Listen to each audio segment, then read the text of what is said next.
World health অর্গানাইজেশনের guideline অনুযায়ী at least 8 বার গর্ভকালীন সেবার কথা বলা হয়েছে।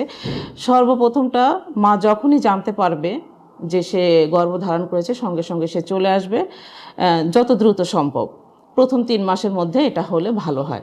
এছাড়া তার পরবর্তীতে আমরা 20 সপ্তাহ, 26 সপ্তাহ, 30, 32, 34, 36, 38, 40 এভাবে আমরা ফলো আপের কথা বলি গর্ভকালীন সেবাটা নেওয়ার জন্য।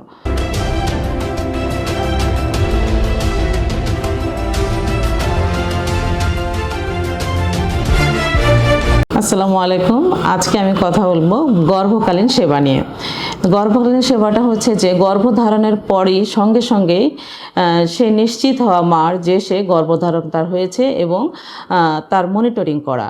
এগুলোর মধ্যে দেখা যায় যে মনিটরিং করতে গেলেই সবচেয়ে কমন যেটা যে রক্ত স্বল্পতা, হাই ব্লাড প্রেশার, ডায়াবেটিস যেটাই হোক তার যে কোনো জটিলতা এটা এই মনিটরিং সময়ে ধরা পড়বে এবং সেই অনুযায়ী আমরা ব্যবস্থা দিতে পারবো। এবং সাথে সাথে তার হেলথ এডুকেশন, স্বাস্থ্য শিক্ষা এবং কাউন্সেলিং বিষয়ে আমরা বলে থাকি। এছাড়া সর্বোপরি যেটা হয় যে মা ও শিশুর সুস্বাস্থ্য নিশ্চিত করা।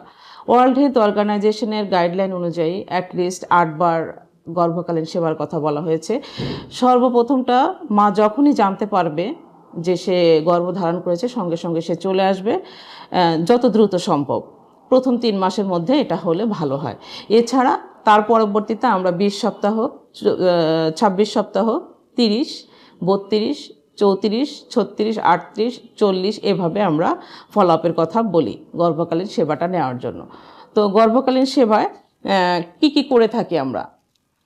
প্রথমত আমরা আসলে রোগীর বিস্তারিত হিস্ট্রি নেই, তার মাসিকের ডেটটা জিজ্ঞেস করি, সর্বশেষ কবে হয়েছিল, তার পূর্ববর্তী গর্ভধারণের ইতিহাস নেই, তার পার্সোনাল এবং ফ্যামিলিতে কোনো সমস্যা আছে কিনা আমরা যাবতীয় হিস্ট্রি জিজ্ঞেস করি।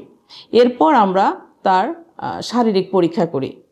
সাধারণ কিছু পরীক্ষা, রক্তশূন্যতা, জন্ডিস, হাত পা ফোলা এগুলো আছে কিনা দেখি, তার প্রেশার দেখি, ওজন দেখি, বিএমআই এগুলো দেখি এবং কিছু পরীক্ষা নিরীক্ষা করি।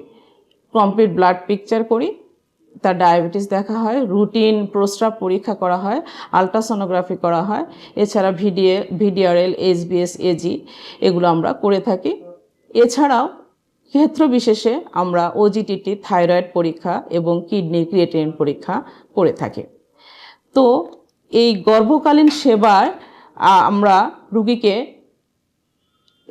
কাউন্সেলিং, স্বাস্থ্য শিক্ষা এগুলো নিশ্চিত করি এবং তার কি ডেঞ্জার সাইন, বিপদ চিহ্ন হতে পারে এই গর্ভকালীন সময়ে সেগুলো আমরা জানিয়ে দিই।